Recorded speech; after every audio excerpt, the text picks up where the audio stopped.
能不超过3招。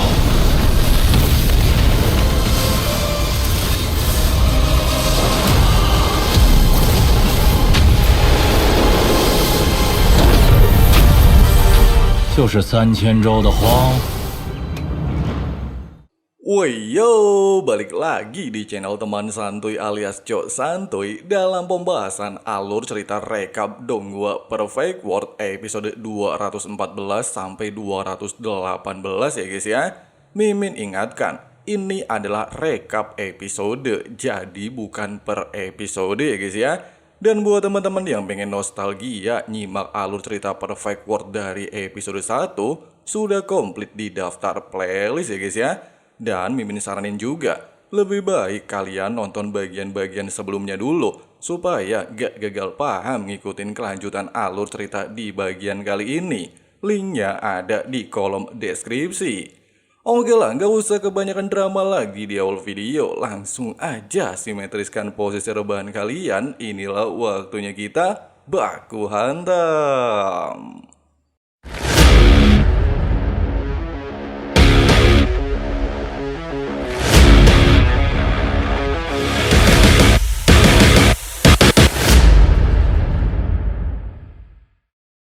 Disa Shihao bersama Monu melanjutkan perjalanan menuju kota kuno serta melewati wilayah Laut Tulang Kaisar. Mereka langsung dihadang oleh pasukan mayat hidup.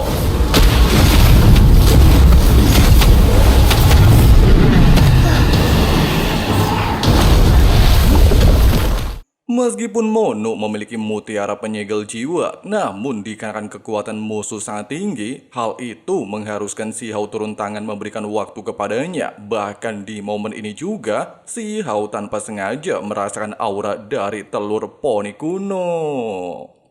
早晚要开战。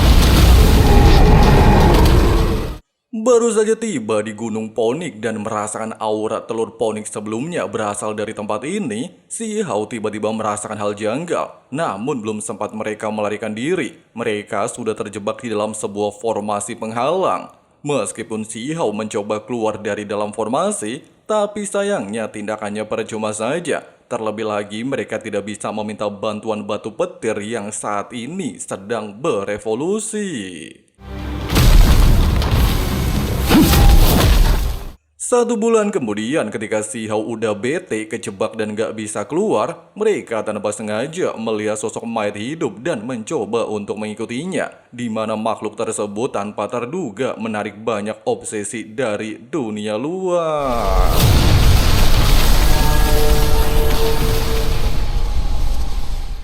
Merasa penasaran siapa sosok mayat hidup tersebut, Shihao dan Monu sempat berniat untuk mengikutinya. Namun sayangnya, mereka justru kembali terjebak oleh sebuah formasi teleportasi dan membawa mereka ke sebuah gua ponik tempat telur ponik yang sebelumnya Shihao rasakan. Di saat Monu menyadari kalau telur di hadapan mereka pastilah telur ponik kuno, Shihao sendiri justru merasa aura familiar, seolah-olah sangat mirip dengan sahabatnya dari era abadi kuno. Membuat Shihao benar-benar bingung dan bertanya-tanya apakah para sahabatnya benar-benar bisa bereinkarnasi. Tidak berselang lama, Monu menyadari kalau jiwa di dalam telur telah menghilang sehingga tidak mungkin bisa menetas menjadi ponik sejati, sehingga menandakan bahwa telur tersebut gagal melewati nirwana. Itulah yang membuatnya gagal bereinkarnasi dan kehilangan jiwanya. Hanya saja menurut Monu, telur tersebut masih sangat bermanfaat. Jika Shihao memiliki sebuah harapan pada telur tersebut, Shihao bisa membawanya dan menyerahkan kepada seorang master beratribut api. Jika berkultivasi bersama, telur tersebut juga akan mendapatkan manfaat. Ucapan Monu langsung mengingatkan Shihao kepada Ling Er, serta berniat untuk memberikan telur tersebut kepadanya suatu hari nanti. 3 bulan kemudian, mereka akhirnya tiba di tembok perbatasan. Namun sayangnya dikarenakan mereka tidak bisa memasukinya dan tempat ini sangat sepi, Shihao lantas memutuskan untuk menuju beberapa kota kecil tidak jauh dari tempat ini. Setibanya di altar teleportasi perbatasan wilayah barat, serta bertemu dengan beberapa orang teman, Shihao langsung mendapatkan provokasi dari Hong Yu yang berasal dari keluarga Hong. Tujuannya ingin membalaskan perbuatan Si Hao yang sebelumnya telah melukai Lin Tian. Meskipun sempat terjadi sedikit baku hantam dan beberapa adu perbacotan di antara keduanya, namun ketika Si Hao berniat untuk menyingkirkan Hong Yu, tetua ketiga Akademi Tianzhen tiba-tiba menunjukkan diri dan melarang mereka untuk baku hantam dengan alasan di masa depan mereka akan mengalahkan musuh secara bersama-sama. Tapi tiba-tiba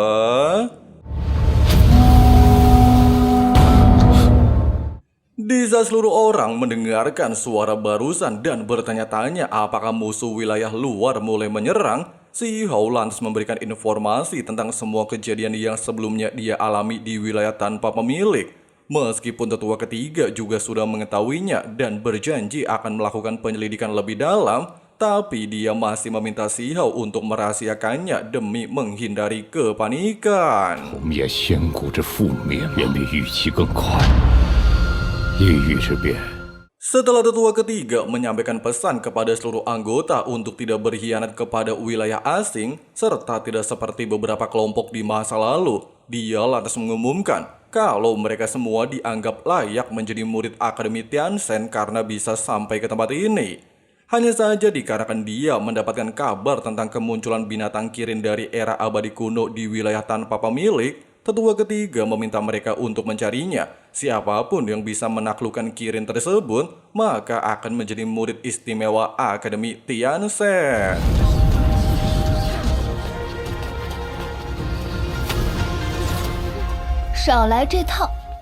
Singkatnya, ketika tiba di lembah Changlan, Ning Chuan sangat percaya diri bisa menaklukkan kirin tersebut. Pasalnya tempat kelahirannya merupakan tempat persembunyian kirin legendaris. Bahkan dikarenakan keningnya memiliki tanda kirin, Ning Chuan sangat yakin dia dan kirin ditakdirkan hidup bersama.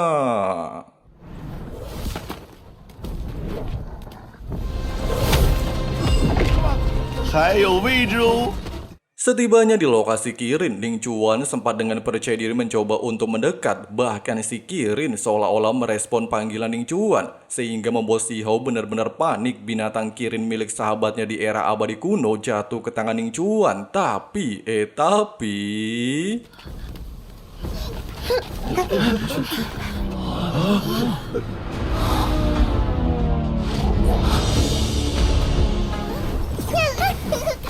di saat seluruh orang kebingungan sosok yang dipilih oleh kirin adalah bocil FF, Si Hao justru terkejut bukan main. Dia bahkan beranggapan apakah si bocil FF adalah reinkarnasi sahabatnya dari era abadi kuno. Terlebih lagi karakter dan sikapnya sangat mirip.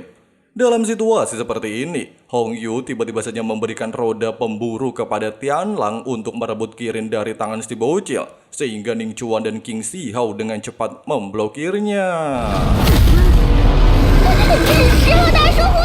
Meskipun Tianlang telah mendapatkan dukungan dari sebuah artefak, namun hal tersebut tidak membuahkan hasil apapun. Ning Chuan mampu dengan mudah menghabisinya.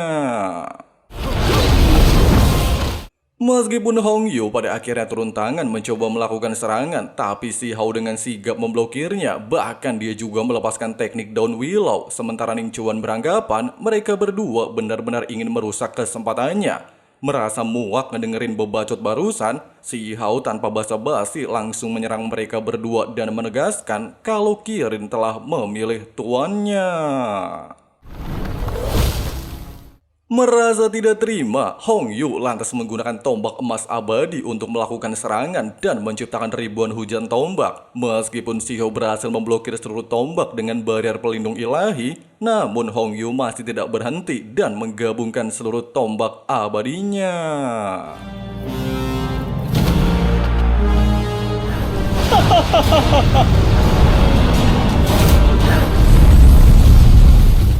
Bukannya gentar, Si Hao justru secara nekat memblokir serangan boneka emas hanya dengan tangan kosong, sehingga membuat Hong Yu sempat terkejut. Pasalnya seorang dewa surgawi sekalipun tidak akan mampu memblokirnya begitu saja. Sementara itu, menyadari bahwa tubuh boneka memiliki banyak logam abadi yang bisa memperkuat pedang abadinya, Si Hao tanpa basa-basi langsung menggunakan teknik pedang penelan untuk menyerap habis boneka emas Hong Yu.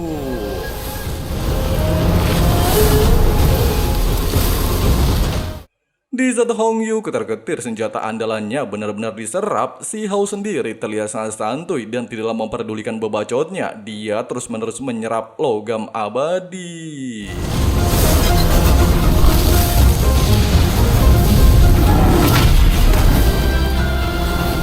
咱们赤鹤帮又添新成员了。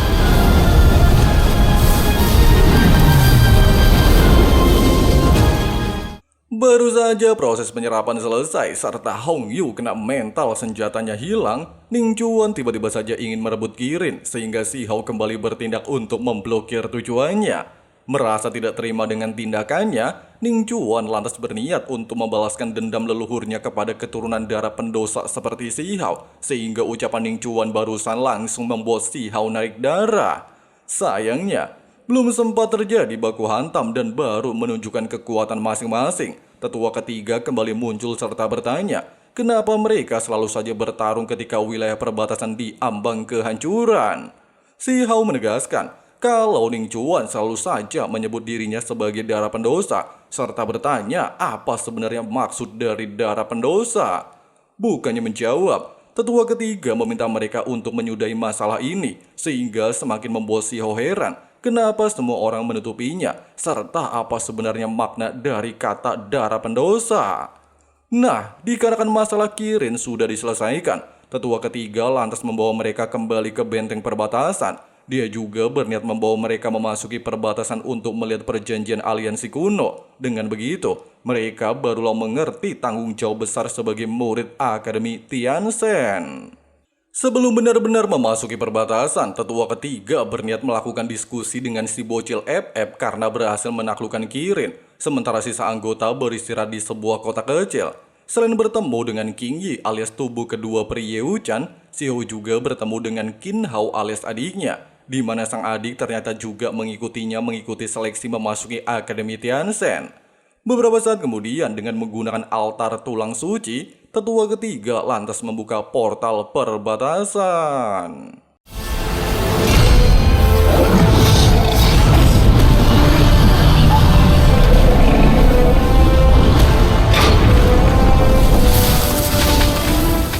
Setibanya di medan perang kuno, tetua ketiga meminta mereka untuk menemukan batu nisan dan memahami perjanjian aliansi kuno, serta meminta mereka untuk tidak memasuki ke dalam celah besar. Jika tidak, mereka akan terkirim ke ujung perbatasan dan memasuki wilayah musuh. Tapi tiba-tiba...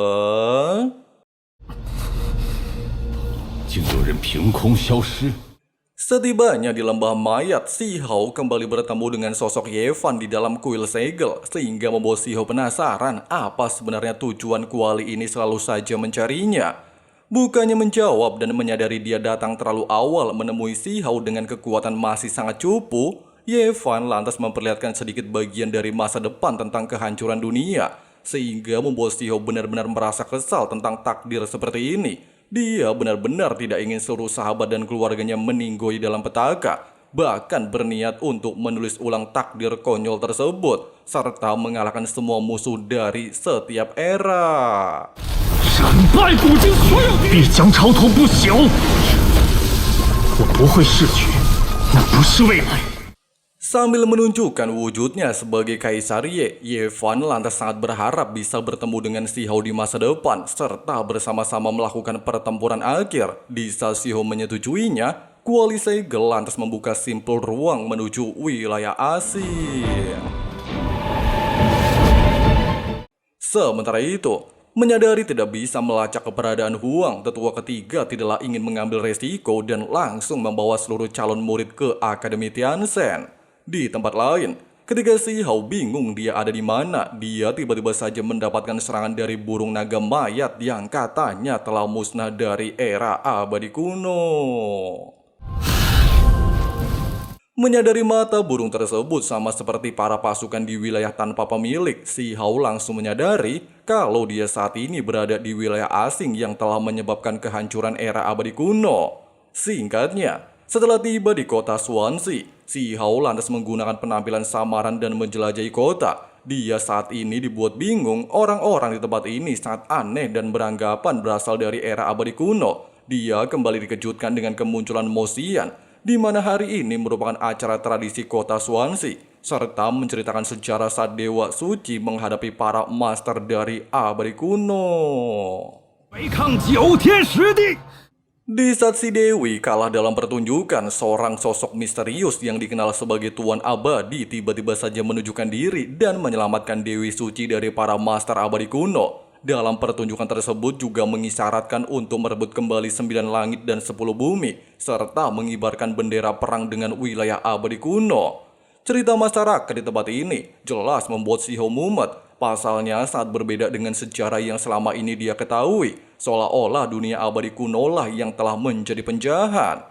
Seiring berjalannya waktu dan membaca beberapa monumen di wilayah ini, semua ceritanya tetap saja sama. Seluruh orang di tempat ini seolah-olah menjadi korban kejahatan perang di masa lalu dan berniat untuk menuntut balas kepada para master di dunia abadi kuno.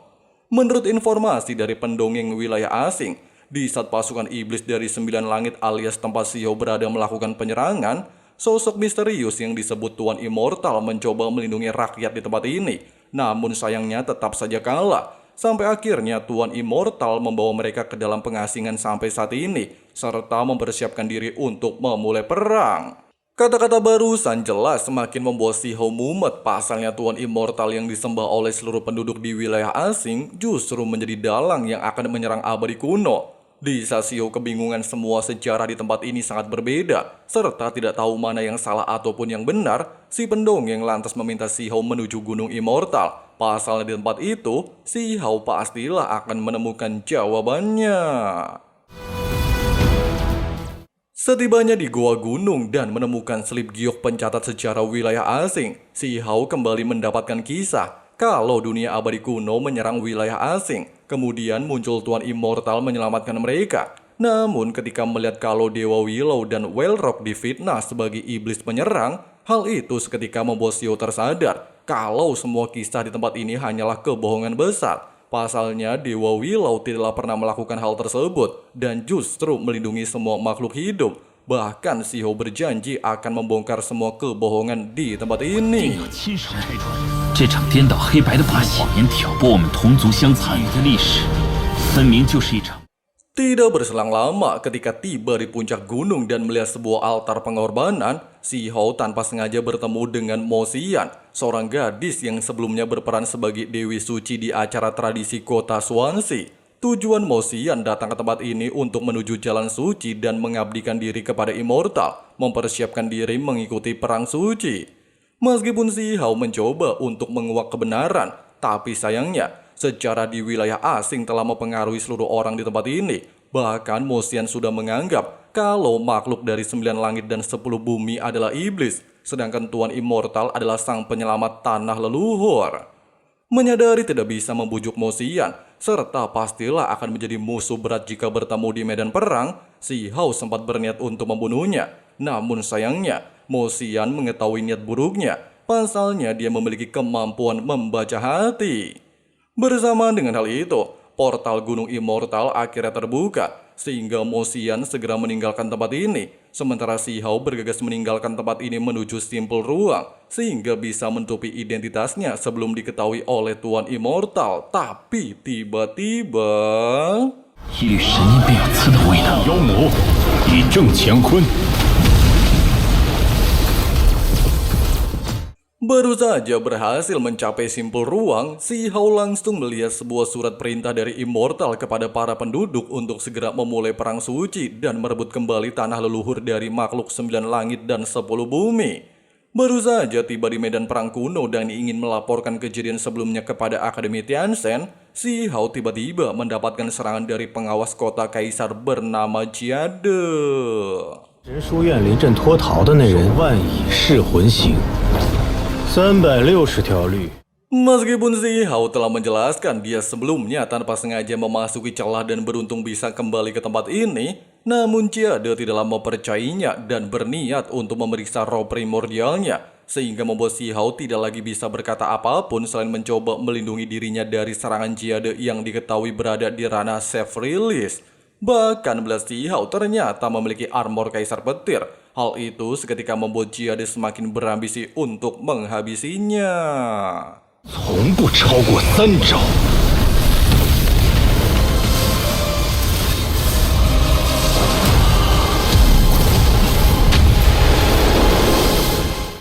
Di saat keributan memuncak serta armor Kaisar Petir Si Hao hampir ditelan ke dalam kegelapan, Pak Tua Saweng yang merupakan pengawas perbatasan menunjukkan diri untuk membantunya. Bahkan dia meminta Jade untuk tidak mempersulit para jenius muda. Terlebih lagi 9 langit dan 10 bumi kekurangan talenta untuk menghadapi wilayah asing. Meskipun perkataan Saweng adalah kenyataan, tapi Jade ini sudah dibutakan oleh kebencian ketika melihat armor Kaisar Petir. Bahkan dia dengan gila kembali melakukan serangan, sehingga mengharuskan Pak Tua Saweng turun tangan menghadapinya.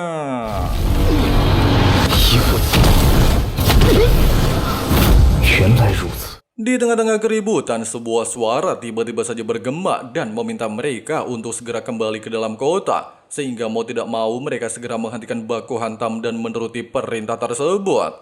Singkatnya, setelah tiba di kota dalam dan bertemu dengan ketua Sui Luang, Si Hao akhirnya menjelaskan tentang beberapa ukiran misterius dan makhluk immortal. Namun dia masih menyembunyikan tentang Tungku Kaisar Ye. Meskipun Sui Luang tidak mempermasalahkan hal itu dan menghela nafas, Si Hao tidak jatuh ke dalam kebohongan wilayah asing. Jade justru masih emosi dan mencoba melakukan serangan, sehingga membuat Sui Luang emosi dan memberinya hukuman. Setelah situasi membaik, Sui Luang lantas memimpin para pendeta kuno untuk melakukan proses pembersihan armor Kaisar Petir sehingga terbebas dari kebencian dari masa lalu.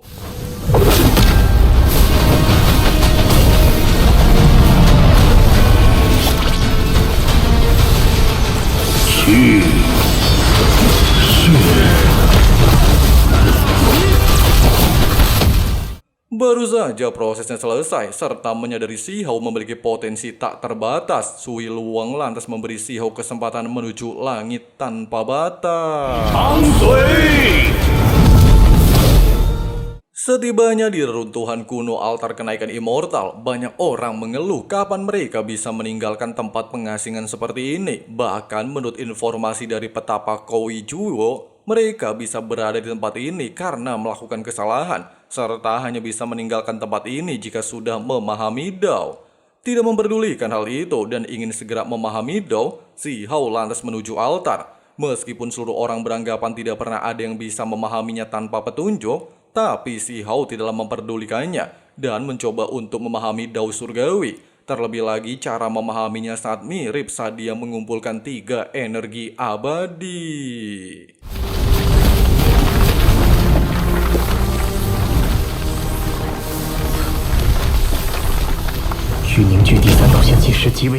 Seiring berjalannya waktu, ketika ketiga energi abadi Si Hao mulai beresonansi dengan energi Dao, dia tiba-tiba saja masuk ke dalam dimensi Dao Agung, serta mengharuskan Si Hao melewati ujian hidup dan mati di sebuah jurang magma yang dipenuhi dengan kebencian.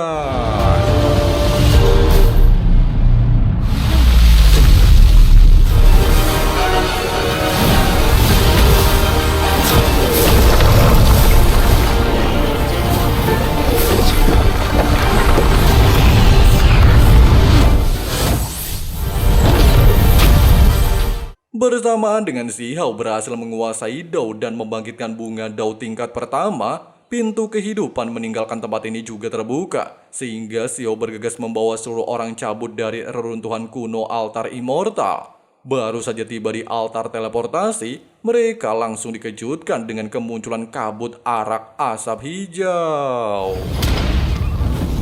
就是3000周的荒。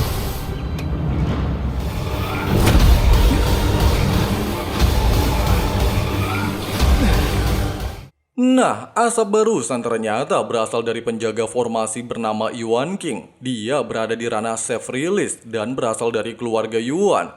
Kejadian ini jelas membuat Si Hao langsung memahami suatu hal, di mana banyak orang memang sengaja menghalanginya memasuki Akademi Tianzhen. Yuan King beralasan, membuka formasi menghabiskan banyak harta langit dan bumi, sehingga Si Hao harus mencari batu esensi untuk menggantinya. Meskipun seluruh anggota mencoba untuk melindunginya, namun menyadari dia harus melakukan penyelidikan, Si Hao justru menerima tawaran tersebut, sehingga Yuan King langsung membawa Si Hao ke area terlarang tambang kuno primal, sebuah tempat berbahaya yang sudah ada sejak era abadi kuno. Singkatnya, Di tambang kuno bersama para budak, Si Hao bertemu dengan kepala tambang bernama Wang Nian. Dia memberikan kesempatan kepada siapapun untuk turun ke lapisan terdalam mencari batu kehidupan. Dengan imbalan akan bebas dari tempat ini dan menjadi pendamping keluarga Wang. Di saat seluruh orang hanya ketakutan, Si Hao justru menawarkan diri, sehingga Wang Nian langsung menyetujuinya. Sambil berjalan memasuki lapisan terdalam, Si Hao kembali mengingat perkataan Wang Nian, di mana nona muda klan mereka bernama Wang Xi adalah murid inti Akademi Tianzhen, membutuhkan batu kehidupan untuk menerobos jalan langit dan bumi. Meskipun selama menuju lapisan terdalam, Si Hao melewati banyak sekali rintangan, serta menghadapi banyak mayat hidup peninggalan era abadi kuno, namun siapa sangka, dia tanpa sengaja jatuh ke dalam kolam keabadian. Bahkan menyadari tempat ini terdapat banyak obat keabadian, Si Hao tanpa basa-basi langsung memulai proses penyerapan. Sementara itu di Danau Bulan Perak, seorang anggota dari klan Langit terlihat berterima kasih kepada Yuan King telah menyingkirkan Huang. Bahkan diketahui sudah 2 bulan memasuki tambang kuno, Huang tidaklah ada kabar keberadaannya. Tidak jauh dari tempat ini, King Yi terlihat mendatangi Ye Wuchan dan bersedia menyerahkan tubuhnya. Dengan imbalan, Ye Wuchan harus membalaskan dendam Si Hao. Sayangnya, Ye Wuchan menolaknya. Pasalnya, sebelum mereka mencapai ranah Supreme Being, mereka tidak bisa melakukan penyatuan tubuh. Sementara itu di Akademi Tianzhen, kelompok Si Hao terlihat bersih tegang dengan kelompok Yueling. Mereka menghina Si Hao sudah koit. Bahkan keributan tersebut memancing kemunculan murid inti bernama Luto. Sayangnya di saat Si emosi dan berniat menantangnya baku hantam, tetua ketiga menunjukkan diri dan melerai mereka. Dia juga menegaskan, seluruh murid kali ini akan mendapatkan latihan khusus memasuki tambang kuno primal. Nah guys, seperti itulah pembahasan alur cerita rekap Donghua Perfect World episode 214 sampai 218-nya. Dimana pada rekapan kali ini kita udah tahu ya guys ya, banyak orang yang pengen menggagalkan Si Hao memasuki Akademi Tianzhen. Bahkan para master dari berbagai keluarga juga turun tangan. Kira-kira seperti apa sih kelanjutannya? Penasaran ya kan? Yang udah nonton sampai episode terbaru ya pasti nggak penasaran ya kan? Cuman kalau Donghua Perfect World nonton per episode itu agak membingungkan ya guys ya. Kalau direkap kayak gini kan lebih jelas ya kan? Ya walaupun banyak bagian-bagian penting yang gak dibuang, tapi kan yang penting inti dan alur ceritanya ya kan? Daripada nonton per episode bikin pusing, mendingan nonton rekapan Abang Frank ya kan? Oke lah guys, makasih banyak buat teman-teman yang udah nonton sampai habis. Dan jangan lupa subrek dan nyalain loncengnya, supaya teman-teman gak ketinggalan updatean video terbarunya. Oke lah, di sini Abang Frengsi kedua sekte undur diri dulu. See you and bye.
My way, so you can go kick rocks. I'ma stack bricks up, build what I want to make. Cause I don't give a fuck what you say.